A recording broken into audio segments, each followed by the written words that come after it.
Welcome to the Sustainability Nugget podcast. I am Rarisu Maraibi. And I'm Tosin Falorunsho.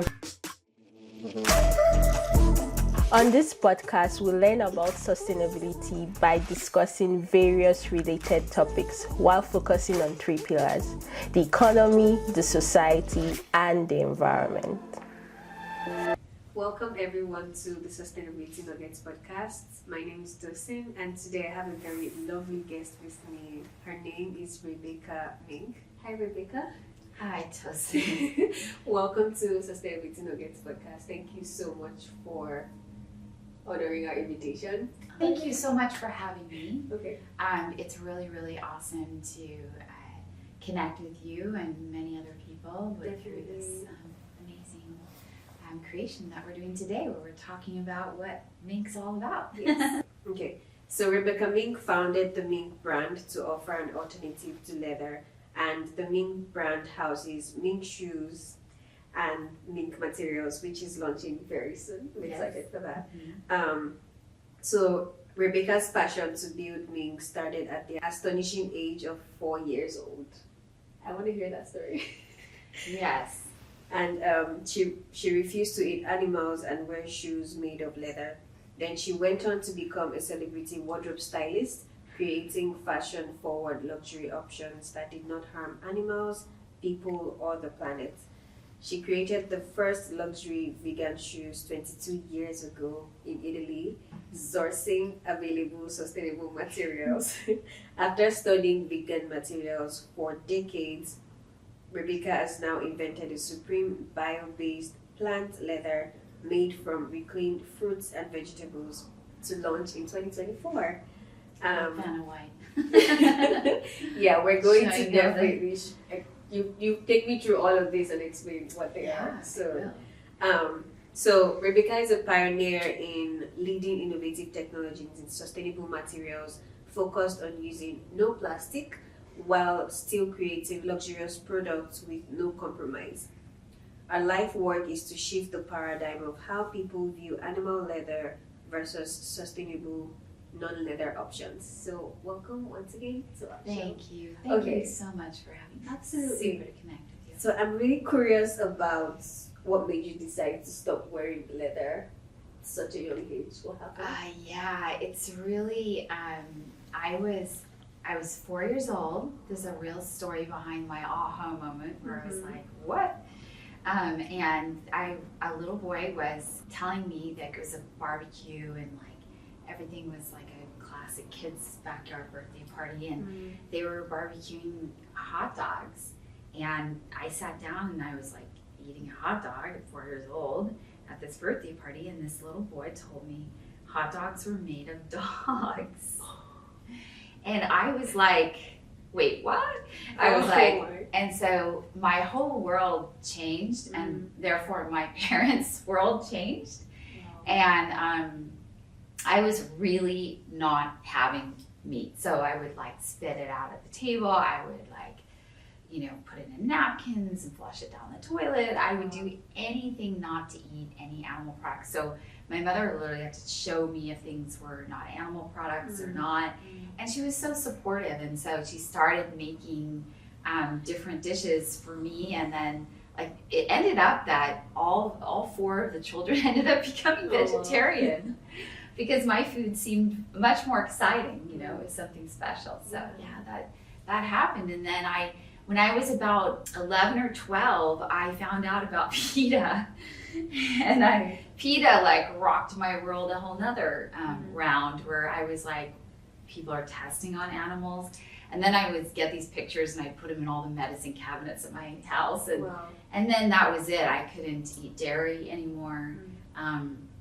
I got exposed to PETA at such a young age by just being inquisitive and finding some literature on them, literally a piece of paper because it wasn't online at that time. And PETA is the organization that is against...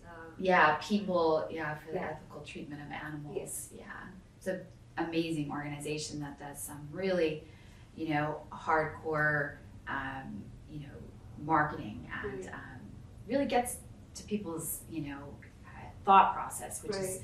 really what you need. And I chose to do this, but they do their thing, and it's awesome. And so 22 years ago you started Mink. Yeah, That's 23 years ago. 23 now, Wow. yes. So that was in the 2000, year 2000. Yeah, right? in the year 2000. Seems like for anytime I hear that, I feel like it was at that point sustainability wasn't even a big No. word. Like people, there was people No. talking about global warming and recycling, but the dark side of the fashion industry wasn't really Yeah. mainstream yet, and just all of the It's cruelty that goes into animal leather production. So how was Mink received that early on? Yeah. Has it changed now? There's a whole sequence of, for lack of better, I say, punches that I had to go through, and real dedication on the highest level of passion for making this happen, because it was literally impossible almost, because of the many different aspects that were making it complicated. One of the things that people don't realize is that making a shoe is actually made in, like, I mean, even non-heels is made in a multitude of different factories. It's made in up to 30 different factories. So you're working with all different components of a shoe. So the first problem itself was figuring out how to make an entire shoe sustainable. So the sole, there might be the heel, the insole, there's many different parts of the structure of a shoe that are actually made out of compacted leather and different things. So really complicated things that you have to kind of figure out. So first barrier was the product itself. Second barrier was finding a factory in Italy that would actually do this. And I did. I went for years over to Italy figuring out, like, who is going to do this with me. And I came to a female-owned factory, which is so rare in Italy. And this factory, she was open-minded and really wanted to try to figure out how to make this happen. And so we started making shoes. And so then I had my production sorted, which was the whole crazy thing. And if you fast forward 16 years later, now we're a part owner of that factory, which is really exciting. Now we're real partners. But basically then I moved into the buyers, trying to get buyers to buy vegan shoes. That's another whole barrier, because the buyers were like, wow, vegan shoe, they were scared of it. They didn't want it to compete with other shoes. Right. And then the clients themselves and customers, and teaching and educating them. So many different ways that it at that time, it was very complicated to make people understand. Yeah. It wasn't like the Prius car everywhere and Right. and now you have the electric car. Yes, Right? yeah. So it's gone through so much great stuff. So I got aware that vegan leather was a thing probably in 2010, 2011. Yeah. Before that, I was used to hearing faux leather. It was always like faux a lot. So I guess how did that, in that time, was it also called, have you always called it vegan leather? Yeah, I go for the word vegan. I like that it's challenges people a little bit. Yeah. It also was pretty much the only word. Like, people even weren't using sustainable at that time. So it actually was a more known word than green and sustainable maybe at the beginning. But also it's, my background and my real heart is in animal liberation. So I feel like it really kind of matches that. But I also feel like there's, especially with what we're doing right now, this is literally edible and made out of fruit and vegetable, upcycled agri-waste. So this is literally vegan material, and edible and vegan, and it's leather. So I think it's the perfect name for it. So take us through, what's the science behind converting fruits and vegetables to our secret sauce? Like, I'll give you a little bit of it. Yeah. No, it's exciting. We have an amazing team. This isn't just me, of course. I have such a great team in many different aspects. And specifically with the leather, I have just genius scientists that are figuring this out with me, and the scientists are also working with my shoe masters, which is a very important part of this. So one of the things that I'll just take a second to talk about, which is a really important aspect of what's going on with vegan leathers, is number one, they have plastic, which we all know. In the plastic ones, you might have heard of, the pineapple one or agave or an apple fabric. Most, if not most, all of them, they are taking the fiber of that material and just mixing it with plastic. So of course it's a strong material, but they're mixing plastic and a fiber from a fruit and vegetable waste. What we're doing is very, very, very, very different. We're actually looking at what's so beautiful about this waste. I mean, it's like if you think about a mango and you think about a tomato or an olive and you think about the surface, and like if you put water on a tomato, it drips off. If you put like a banana on the floor without its skin, it just dissolves. So this skin and these leftovers is an incredible, valuable resource. And what we're doing is we're actually allowing science and nature to come together with shoemaking. The reason the shoemaking is involved is because when we were working with all these new fabrics that were coming out, there was not one of them that could withstand shoemaking. Because when you make a shoe, you have a really high temperature and high torque and pressure. So when you're mounting a sole and a heel and different aspects of a shoe, you're actually working with an incredible amount of strain on a material. So we were just shredding everybody's materials and just going, what is going on? So they weren't available as well. They were, maybe making it out of one fruit or vegetable, and it wasn't really scalable. Another thing is the mushroom ones, where they're having to build out all these facilities, so they're not using plastic, but they have to grow the mushrooms. We're using upcycled waste, and it's already there. I don't know when's the last time you juiced, but I can't believe how much waste is happening when I juice. I actually stopped juice. I bought a juicer, and when I saw the amount of but you can compost it. Or make leather.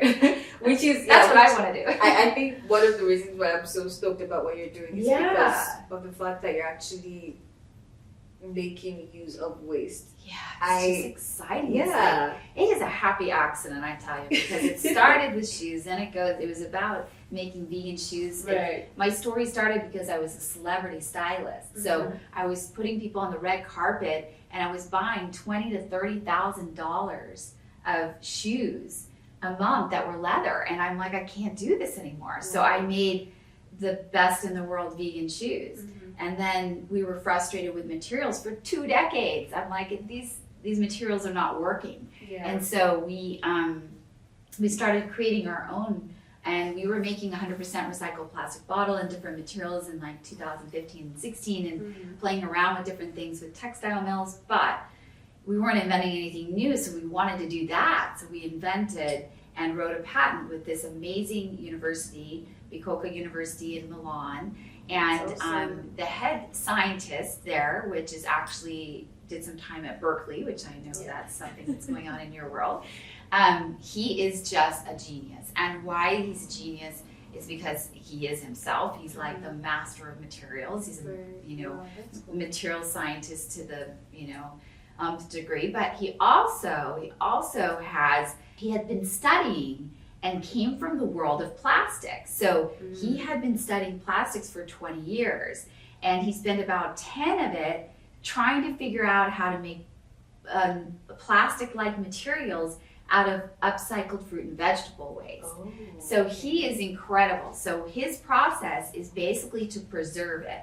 So what we do is we just carefully preserve it, and then we turn it into like a flour. So then we have a certain micron level of flour, and then we're able to create a whole kitchen, a chemistry kitchen, where we're able to create different materials. So like this one is made out of the leftover olive seeds. Wow. This one is made out of tomato and bay leaves. It used to smell amazing. Now it's kind of faded because we've learned also how to take the smells out. Yeah. This one might be made out of kiwis or different things. So we're basically, Wow, what about this one? This one I'm not sure, but I basically, we've tried even bean pods.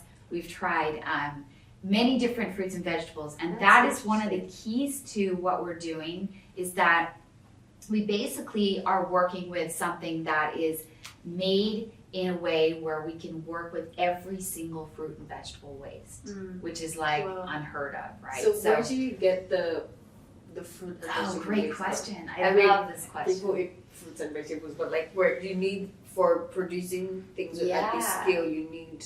Yeah, this is right? exciting. Yeah, that's what's happening next as the scaling of this and the commercial availability of this.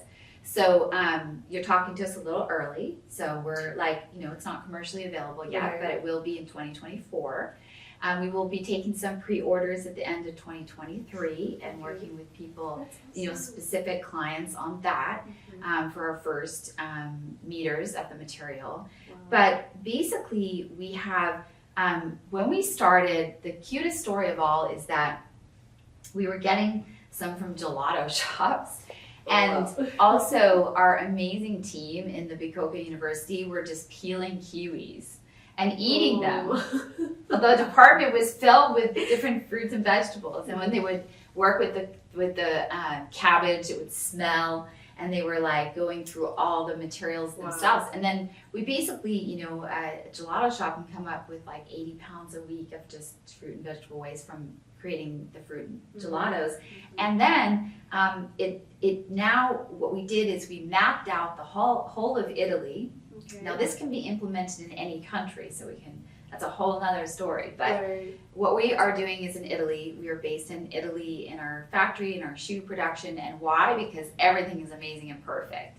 It is immaculate production. And the people of Italy, the artisans of Italy, I bow to them. They are the best in the world. So we're making our luxury leather there because we know the quality that we're going to get. Yeah. We're getting all of our next level of scalability of the materials from mapping out the whole of Italy. Italy is growing year-round in greenhouses, so there's a plethora of this material. There's 3 different areas that we're getting it from. Okay. We're getting it from agricultural fields themselves, right? So the actual agricultural field themselves is having a lot of waste. Maybe these peppers don't look perfect, or there's some bruised pears, and all of that waste we can use.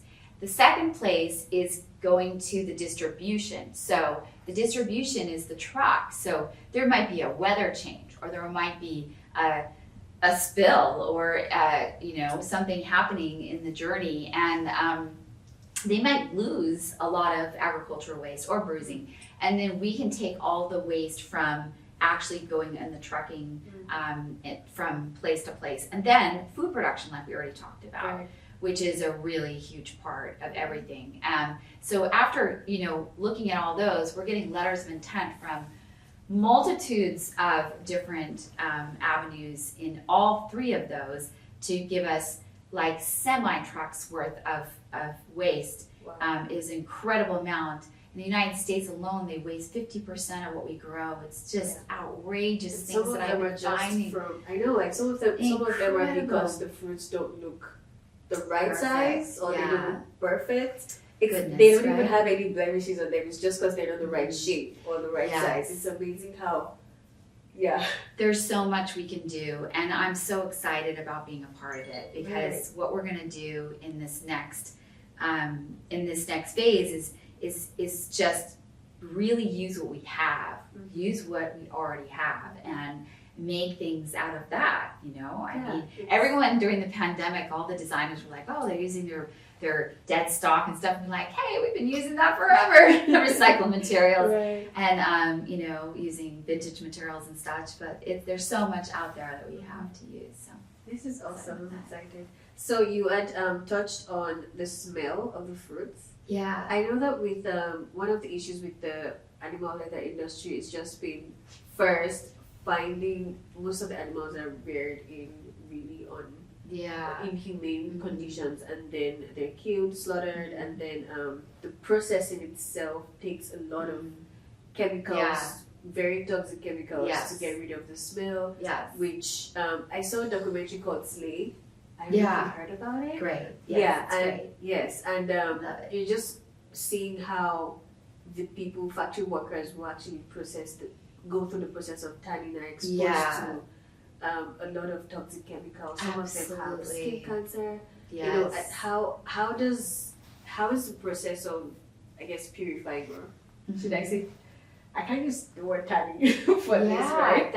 I've got two interesting stories. One, like a 200-year-old tannery guy came to me, and he was like a 200-year-old family selling leather to Gucci for 50 years and told me no one wants to buy leather anymore. And he said he went to make an eco-friendly leather, and even the eco-friendly leather, nobody really wants to touch. They want non-leather. And he was, giving me that perspective. But then also thinking about, a team member that came to us, and she worked with Dolce & Gabbana, and she was like, she didn't want to work with, she came to me saying, I would love to work with Mink, because when she goes to the tanneries to work on the shoes, the smell of the tannery stays in her nose for 5 days, and she can't get it out of her nasal system for 5 days, and it's just really horrific. So here's the process with ours: 100% non-toxic, 100% natural, 100% edible. What we're bonding this with is salts and soy and water, and allowing it to become itself again. So we're not using anything toxic. It's really exciting. Even the materials that we're backing it with, so we can back it with certain materials. The materials we're backing it with are no plastic as well, and also 100% natural.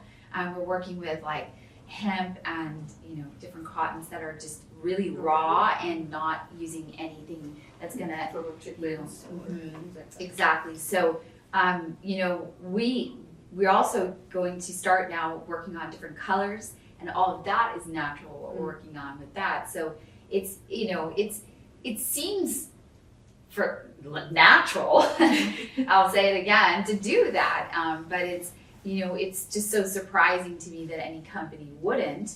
But we've always been thinking from that mindset, and just continuing to do everything as we can to keep everything organic and natural.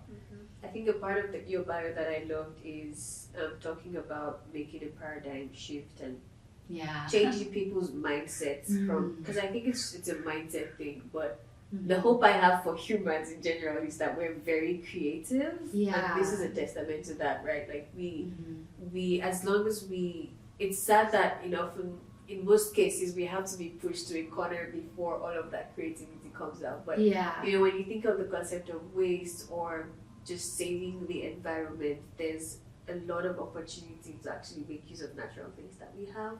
But we have been stuck in the cycle of plastics, and things are easy to but I'm excited that this is happening, definitely. And I want to know, so these are all dried.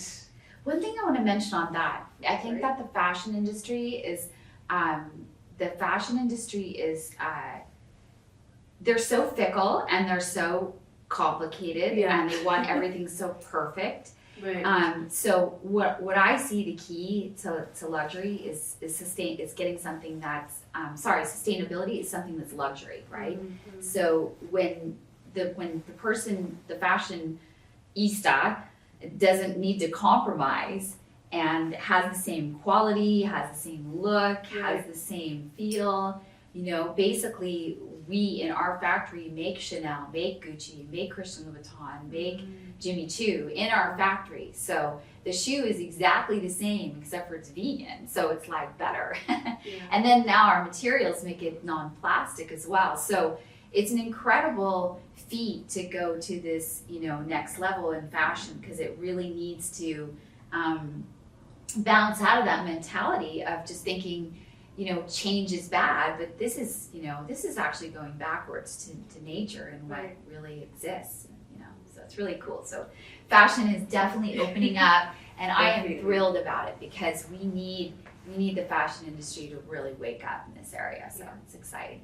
Yeah, while we're talking about fashion, can you quickly touch on the aspect of consumerism and just like buying a lot that comes with Consumerism, the fashion industry? How does I was going to ask this question later, which was as a brand, how does the Mink brand stay sustainable? Not just with, making alternative materials is awesome, but also in terms of operation or ensuring that you are not also adding to the waste problem in the fashion industry. Right. How do you manage that? Well, one thing I will say is that I had someone come up to me and tell me that they wore a pair of our chick shoes recently. And I was like, oh, do you realize that it's 20 years old? And she was like, no. I had no idea. Was it really 20 years ago I got that shoe? So what I can say is that designing in a way that it's timeless, classic, and making things that are luxury that last 20 years that you can put on your foot and it's still amazing and it's still working and holds up, that's something. Or if you look at our boots, you could like resole them and you could have them your whole life. That's sustainable, you know? Yeah. And then in our practices, you know, the whole team is, you know, thinking in that way. So I've just got such great people around me that are conscious and aware. Yeah. So we do lots of things in the little part of our business, the little things that, you know, are really important. But the most important thing of all is that we're making this vegan leather and we are shifting the paradigm the way people think. Because they're really going to look at things as luxury and fashion and, you know, great design and be like, oh, it's also vegan and upcycled and, you know, no plastic. So. So you talked about, while you were talking about where you source the materials from, you had mentioned that this could be replicated anywhere, which, that's how you can ensure growth. Yeah, right? It's $1 billion business here. This is something this is my life work. This is like, you know, 23 years of my whole life. And what we're doing in Italy, we can do in USA. What we're doing in Italy, we can do in South America. So would that also include like the production, as all of the production stages as well? Because you know how you had mentioned like with making a shoe, it could come from 30 different places, countries now, like literally. So how, if all of your production, is it currently all based in Italy? And then if we're able to replicate that, would it also be like, you source the only the materials I'm talking about scaling in that way. Okay. I'm always going to make shoes in Italy. Okay. I don't know if I found a factory that has the hand that I need, because it's a certain hand to make the elegant, high-end luxury shoes that we make. I mean, our factory literally x-rays the shoes before they leave the factory. They know exactly where every nail and where everything is. So it's like, when you get that level of quality that you get in Italy, you can't leave it. So what I'm talking about is the materials. The materials can be scaled in a way that it can be made in any different country. So think about it. Santa Monica, just right over there, they are really strict about people taking their waste and really, you know, putting it in the right, you know, different composting. So they have to put all their organic waste in one spot. I could go to Santa Monica and make a leather by zip code if I picked up their waste. So what I can do is use every organic waste worldwide and set up the facilities. One other good thing to mention in this point is that we invented our patent in material science, which is something that is able to move over to a textile mill or a factory where they produce. Just think about it like this. You know pleather, which is plastic leather, where they imprint all these different things on crocodile and all this stuff, and it's actually just plastic. Well, that same setup I'm able to use, but I'm using organic material instead of plastic. So I can scale this very, very quickly because I'm able to work with the facilities that already exist. So we're able to walk into fabric factory and work with them directly on creating fabric.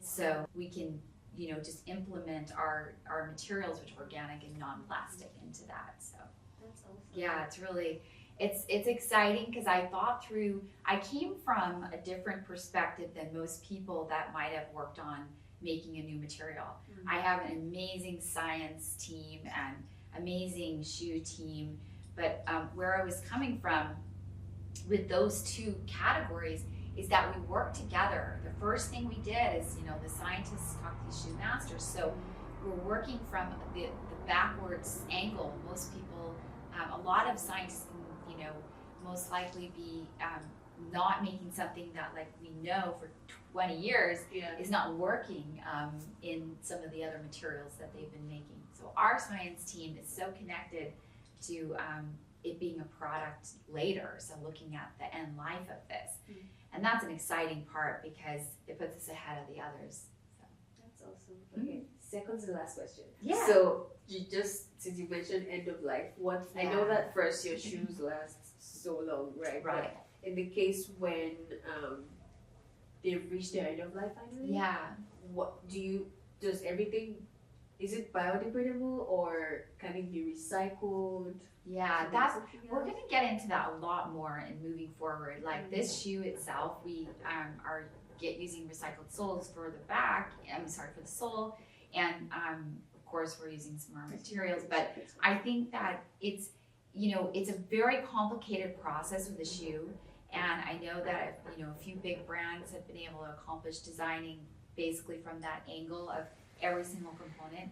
But thinking about putting this many components inside, the perfect environment to biodegrade, it's just something that I've got to tackle with the next few years, because it's really something I absolutely love to do and moving forward, especially even our heels. We can get sugar cane heels now, so we're working on each and every component.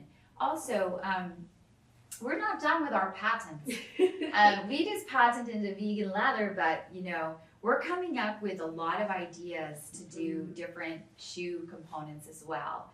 And so I'll be able to move into that category of looking what we can do in sustainability for the footwear industry. That's awesome. For sure. I love the growth process that is happening. And growth for me in these terms is like experimenting with things, learning from how to make the materials better. I'm sure when you started, they weren't probably as strong as this, and then you moved on to that phase. So like when you mentioned about working with plastics for a bit of recycled plastics, like it's all the process that leads to this eco-friendly. I was too early. I was painfully early. I mean, but it works out great now. Like it's the timing now seems right. It's like I'm a 23-year overnight success now. This is like the classic story. Well, it's funny because when I worked with styling, I worked with musicians. I toured with bands. I was on the road like the wardrobe girl.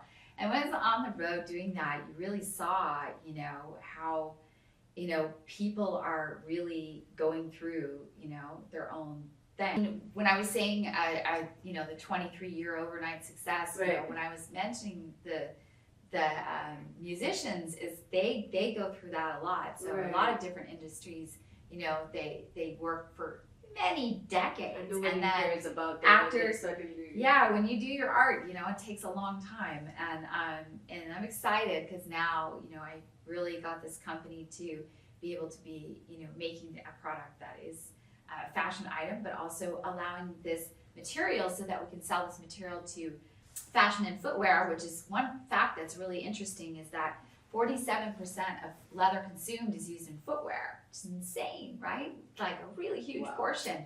So footwear, and then fashion at large, but also thinking of furniture, cars, everything else where we can have this material. So there's an opportunity. So much interior design and just comes along. There's a lot, So it's going to be really fun. There's a lot of growth, and now after 23 years, we're going to move very, very quickly, rapid growth, rapid movement. This is the new phase of Mink, where everything is, going to be, we're right on the money. So that's awesome. We're raising funding right now. We're going into Series A, and Series A is exciting because this is where the real rubber meets the road. we're going to build out a pilot lab where we're going to be making the first, in Italy. Okay. And we're making our first productions there. And it's really exciting because now we're going to get to larger scale and keep moving and working with the factories of the different fabrics to figure out how to make this for everyone. That's great. Yeah. So you had mentioned, last question now. Yeah. You had mentioned a few brands. So do you work with them, like Gucci and Prada and Chanel? Do you work with them to provide the materials? Yeah, no, our factory works with, the Mink factory works with them to make shoes. Okay. We make all of our shoes vegan. They make other people's shoes in that factory as well. Okay. So that's connected to our factory. Now, yes, I'm gonna wiggle in to see who's sourcing things as much as I possibly can, because it's important for them to know what we're doing right there in Tuscany, where most of them are based. So that's awesome. Oh, this has been awesome. I'm excited So to see exciting. the growth for this. Thanks. I'm excited that I'm really intrigued by the science behind this and the fact that it's for me, because my mantra has always been that there's nothing that is waste. We just have to find a use for it, which is what you've been doing with this. Yeah, I come from a country in Nigeria. I grew up with people. There was a circular system for everything. So when we finished eating stuff, like the peels of banana, my dad had sheep that he reared, and so we knew that all of our food wasn't being actually thrown away. Like we don't practice composting much, but there was no waste. Like cassava peels would get dried up, just like what they look right now, and then the animals would eat them. So there was also always a circular process of doing things. That's so great. Yeah, for me it's like just bringing in science to it to be able to develop leather. Yeah. I think that's awesome. So science and nature. yeah, It's really, the key to actually making things right. work, because, we have so much available. And it's exciting to think about having the next phase of really making change for, all the different things going on in the planet and for people and the animals. Right. So, I'm excited to see how it grows in 2024. And I wish you the best with funding. I hope you get that. Gosh. Raising funding is so interesting, because you're doing all these amazing things, but you have to be like, well, I need some money to do the next phase of this, and it's exciting to see that. Well, it's great that many investors are really looking at doing this. And, even though people are talking about, the market this is like sustainable hard tech, and this is not going anywhere. People are looking exactly for what we're doing. And so we're going to raise the money and make it happen. I'm excited for this. Yeah. Well, thank you, Rebecca, for taking time Thank to you. I share think your you're story just with the us. best. Listen, I just really am so happy to know you. And thanks for really, making the effort to connect with me and listen to Mink's story. Oh, absolutely. Thank you for taking the time to tell your story. I think it's important that people share. For me, the reason why I'm doing this podcast is to get people to see beyond what we've been used to and see that there are opportunities, creative, innovative opportunities like this. That's great. That's so cool that you're doing it. Yeah, we have a lot of heritage that most brands don't in the sustainable world, and I think this is, 2023 is the year. Yeah. Everyone's going to find out about Mink. I'm excited for that. Thanks. Yeah, thank you.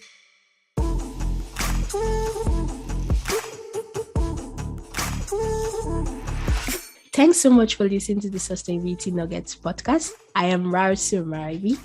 And I am Tosin Falorenshaw. If you enjoy this podcast, please leave a rating and review on wherever you listen to your podcast. You can also show your support by signing up for a small donation to help sustain future episodes. You can find all relevant links in the description. See you in our next episode.